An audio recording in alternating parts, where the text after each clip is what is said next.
주님께서 여러분과 함께 마테오가 전한 거룩한 복음입니다.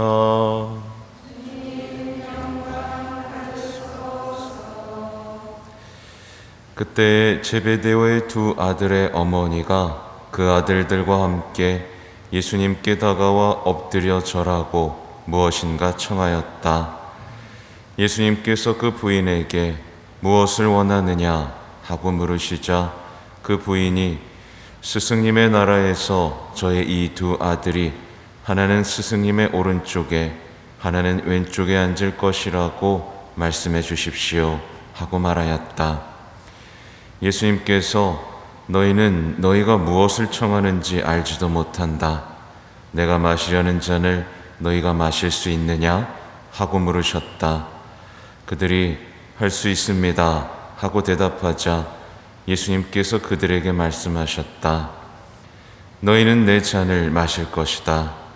그러나 내 오른쪽과 왼쪽에 앉는 것은 내가 허락할 일이 아니다. 내 아버지께서 정하신 이들에게 돌아가는 것이다. 다른 10 제자가 이 말을 듣고 그 두 형제를 불쾌하게 여겼다. 예수님께서는 그들을 가까이 불러 이르셨다. 너희도 알다시피 다른 민족들의 통치자들은 백성 위에 군림하고 고관들은 백성에게 세도를 부린다. 그러나 너희는 그래서는 안 된다. 너희 가운데에서 높은 사람이 되려는 이는 너희를 섬기는 사람이 되어야 한다.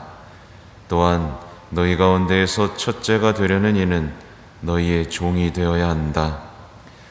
사람의 아들도 섬김을 받으러 온 것이 아니라 섬기러 왔고 또 많은 이들의 몸값으로 자기 목숨을 바치러 왔다. 주님의 말씀입니다.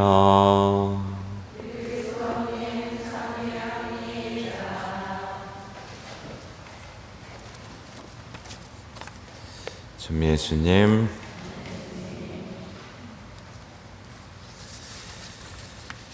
네, 오늘 야고보 사도 축일입니다.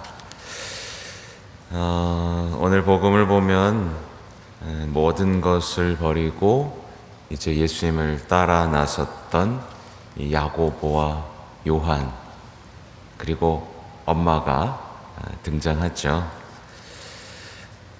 근데 그들은 예수님과 함께 오랫동안 또 지내고 예수님을 눈앞에서 보고 예수님께 은총을 받는 이런 것들을 누렸는데도 불구하고 또 하늘나라에 대한 열망이 있었고 거룩한 사람이 되고자 하는 열정이 있었음에도 불구하고 어느새 세속의 정신으로 물들어버린 모습을 오늘 발견할 수 있죠. 열심히 영적으로 또 사랑을 실천하는 사람이 되고자 했음에도 불구하고 세속의 정신, 출세주의가 그들의 마음을 어느새 더럽혀 버린 거죠. 두 형제의 모습은 우리가 얼마나 약하고 무능하고 참을성 없고 쉽게 죄로 물드는 존재인지를 비춰주는 거울입니다. 그렇죠? 우리도 막 열심히 하려고 하는데 어느새 세속의 정신이 우리 사로잡아서 더 남들보다 인정받고 더 남들보다 높아지고 그렇죠? 남들보다 더 인기 있는 사람이 되고자 하는 마음으로 순식간에 더럽혀지잖아요. 그렇게 우리는 쉽게 죄에 물들고 아주 순식간에 그 거룩함의 길에서 타락해버리는 존재들입니다. 그게 우리예요. 그죠? 그렇게 우리는 약합니다. 그래서 루도비코 성인, 몽포레 루도비코 성인은 우리가 얼마나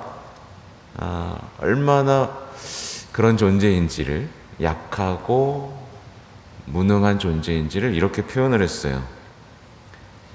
우리가 가지고 있는 것이라고는 정신에 있어서는 교만과 무지, 마음에 있어서는 완고한 고집, 영혼에 있어서는 연약함과 변덕성, 또한 정욕과 반항적인 열정과 질병뿐이다.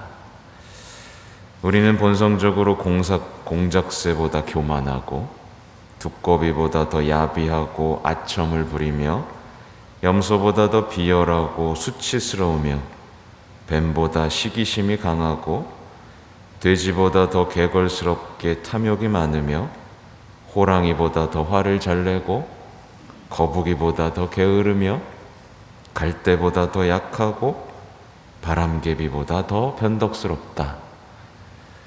우리는 허무와 죄 외에는 아무것도 가진 것이 없고 하느님의 분노와 영원한 지옥밖에는 받을 가치가 없는 존재들이다. 이렇게까지 우리를 낮출 필요가 있다라고 얘기하는 거죠. 이게 성모님께 대한 참된 신심에 나오는 내용이고 33일간의 봉헌기도 하시는 분들은 이제 내일 보시게 될 내용 중에 하나가 될 겁니다. 예수님께서는 우리가 세속의 정신에 물들지 않는 길이 무엇인지를 몸소 보여주셨고 오늘 다시 한번 정리를 해주십니다. 이렇게 말씀하시죠. 너희는 그래서는 안 된다. 네. 너희 가운데 높은 사람이 되려니는 너희를 섬기는 사람이 되어야 되고 첫째가 되려는 이는 종이 되어야 하고 많은 이들을 위해서 자기 목숨을 바쳐야 한다. 이렇게 말씀하시죠. 그러니까 우리가 성화될 수 있는 길은 명확합니다. 섬기는 사람이 될 것, 모두의 종이 될 것, 자기 목숨을 바칠 것. 네. 늘 반복되는 내용이죠. 특히 자기 목숨을 바칠 것. 이것은 예수님께서 일관되게 말씀하고 계시는 부분이죠. 그러나 많은 신앙인들이 자신의 자존심 또 의지를 굽히지 못하고 고집스럽게 예수님과 반대의 길을 걷습니다. 그래서 밀알 하나가 땅에 떨어져 열매를 맺으려면 썩어야 되는데, 그렇죠? 그게 아니라 생생하게 나 자신으로 살아있으니까 어때요?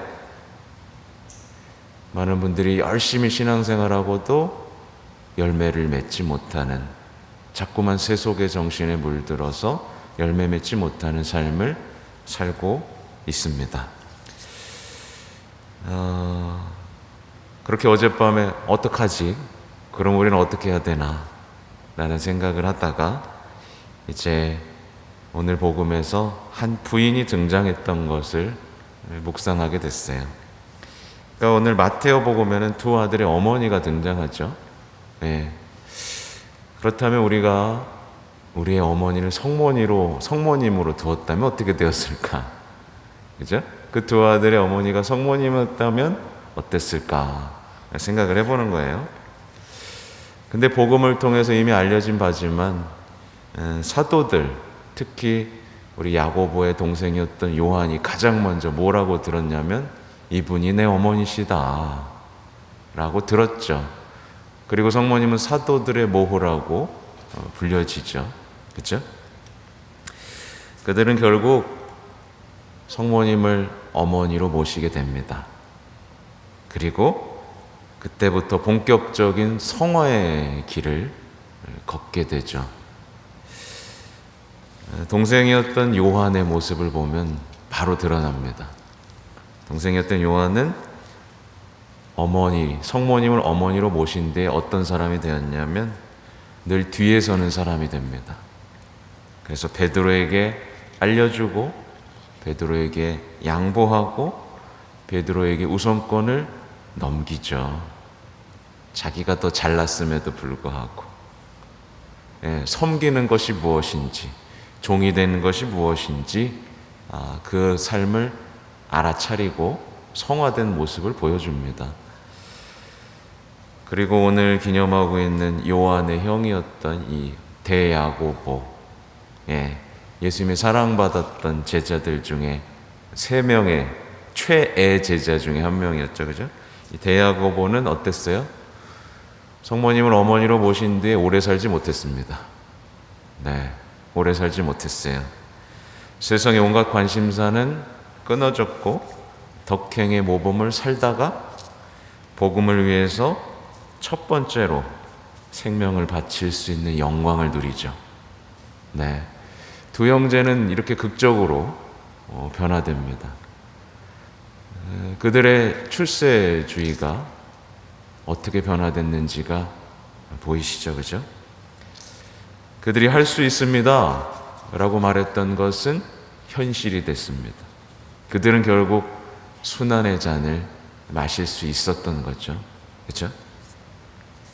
이 모든 일이 성모님을 어머니로 모시고부터 본격적으로 이루어졌다는 거 우리가 기억해야 되겠죠? 오늘 일독서를 보면 바오로 사도는 자신을 질그릇이라고 표현을 합니다. 질그릇은 어때요?